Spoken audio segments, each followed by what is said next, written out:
Welcome to the PHNX studios. I'm Anthony Totri, joined by Sean DePaz and Shane Diefenbach. Guys, ASU elevating Donnie Henderson, a former ASU assistant interim defensive backs coach, to defensive coordinator. Yeah, we kind of touched on this when Antonio Pierce left, as we all kind of assumed. They probably already had their guy. Yeah.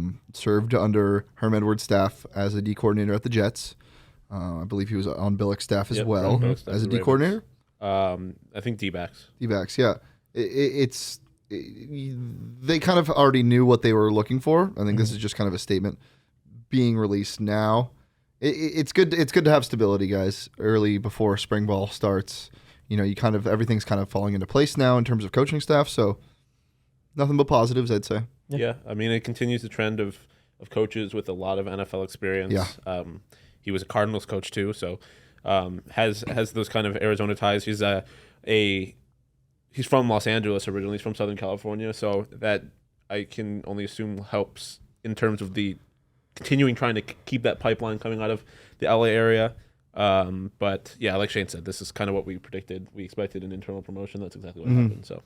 Yeah, I think for me, you look at his roles and just how far everything extends in the NFL. Obviously, that's the format and the model that ASU has kind of built and going with. I think what sticks out to me is that time that he spent on Billick's staff, right? In the early 2000s, he was an assistant DB's coach and DB's coach for the Ravens from 1999 to 2003. You look at guys like Ed Reed that was on the defense. He coached the DBs, but they had guys like Haloti Ngata, Ray Lewis. Like, you think of all-time great defenses, you think of that early 2000s. That's the hit-stick defense. Yeah, that is a premier defense, and I think you get a guy now to that defensive coordinator position, has that experience, has seen those guys. That's exactly what I think ASU fans should want out of a DC. And aside from scheming, I think the biggest thing it brings is culture. Yeah. You know, that was a huge culture. They weren't just everybody's favorite defense because of how good they were on the field. They were everyone's favorite defense because of the Ray Lewis dancing and how much that team bonded on the defensive side of the ball.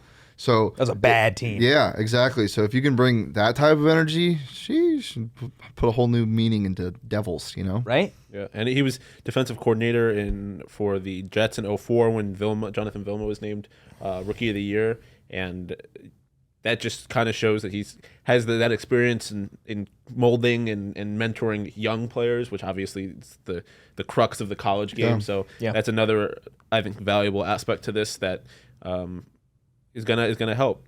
He's clearly experienced here. And once again, as we've said, I mean, Marvin Jones, they announced that he's still going to be, this special guy, kind of like Billick is. Yep.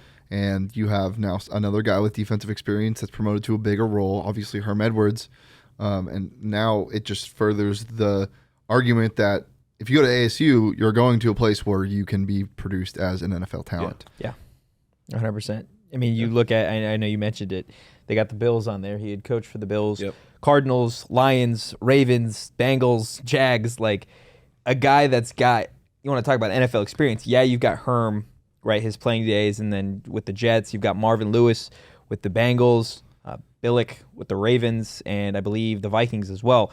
This guy's got more NFL coaching experience from vastly different franchises than all of them combined. Yeah, and he's seen success. He won a Super Bowl with the Ravens. He also was on the 2006 Detroit Lions, the 13-14 Bills, these teams that didn't do anything. Yeah. So he's a guy that has experience coaching through the highest of times and the lowest of times, which, as we know with this ASU program, it can be at either of those states at any given point. And so kind of having someone that knows how to navigate both good and bad times is also, I think, a really valuable piece of his experience. And not only that, but also he's seen what this program looks from the lower tier, from the bottom. He's grown with it, so only can help in that regard. Yeah, 100%. That's pretty much the news of the day out of Tempe. ASU's new defensive coordinator, Donnie Henderson, has been elevated to that defensive coordinator position.